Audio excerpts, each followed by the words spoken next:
हम इस समय मौजूद है डी के फार्म हाउस में।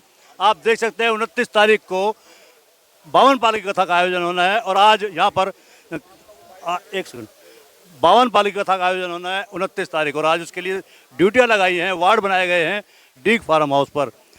बात करते हैं जो पंचायत में मौजूद थे पूर्व मंत्री करण सिंह दलाल और बावन पाल के चौधरी अरुण जेलदार जी। जेलदार साहब, कथा का आयोजन किया जा रहा है, क्या कहेंगे? आज तो इंद्र देवता भी प्रसन्न हो रहे हैं। इसी प्रसन्नता से पूरा 52 पालों का कुनबा प्रसाद पाके जाएगा, यही है सभी से।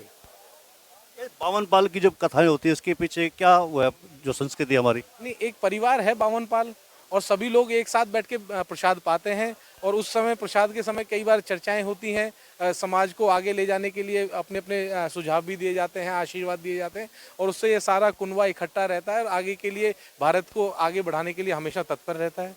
कहा जा सकता है कि एक कदीमी पर्व है हमारे जो बावन पाल की कथा होती हैं। तो ये पहला का दौर और जो नया दौर है बदल गया है, अब सोशल मीडिया का भी दौर आ गया। पहले नीम के पेड़ पर या बड़ के पेड़ के नीचे कथाएं होती थी, अब होती है टेंट शिमलाने के पेड़। कितना फर्क आ गया है?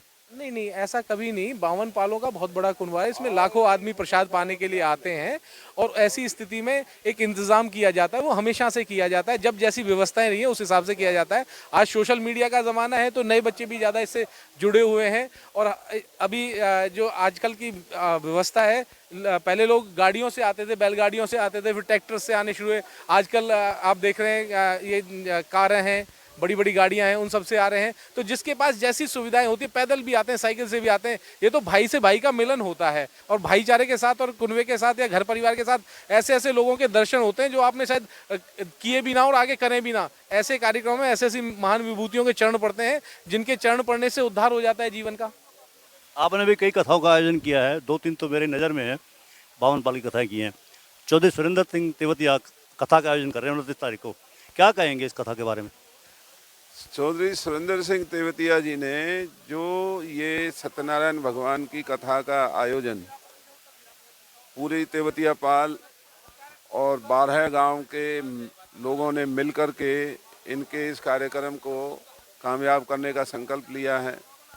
और 12 हमारी 52 जो पाले हैं, जो सोहना से लेकर के यमुना तक और बदरपुर बॉर्डर से लेकर के आगरा, मथुरा, भरतपुर तक के दरमियान बसे हुए 36 बिरादरी के लोगों का 52 पालों का निवास है। तो ये पूरे हिंदुस्तान में हमारे इलाके को ये सौभाग्य प्राप्त है कि किसी के घर में कोई खुशी होती है या अपने किसी कर्म के लिए कोई भगवान का या लोगों का धन्यवाद करना चाहता है, तो इस तरह का कार्यक्रम केवल हमारे इलाके की धरती पर ही संपन्न होते हैं। और यहाँ सर्व जातियाँ, सभी धर्म, सभी वर्ग के लोग आप देखेंगे 29 तारीख को एक दूसरे के साथ कंधे से कंधा मिलाकर के कामयाब करने में लगे हुए होंगे। सब एक दूसरे से गले मिलेंगे, एक दूसरे के दुख सुख को बांटेंगे और यही हमारे इलाके की ताकत है। तो इस काम के लिए भाई सुरेंद्र जी के लिए सारा इलाका आज भी जब भी वो बुलाते हैं सभी लोग यहाँ आते हैं। और आप देख रहे होंगे कि इस आयोजन में कोई राजनीतिक इसका वो नहीं है, हर राजनीतिक दल का आदमी आपको यहाँ आता हुआ दिखाई देगा। और उस दिन भी अपने दलों की मर्यादाओं को छोड़ के वो सामाजिक मर्यादा में रह करके इलाके के इस कार्यक्रम को संपन्न करने में सेवा में जुटे हुए आपको नजर आएंगे। तो ये नज़ारा आपको देश में और कहीं देखने को नहीं मिलेगा, जो नज़ारा हमारे इलाके की इस भाग्यवान धरती पर इस तरह के आयोजन में दिखाई देता है। कोई करे ना करे लेकिन राजनीतिक तड़का लगना स्वाभाविक भी है, क्योंकि इलेक्शन ईयर आ रहा है 2024 का।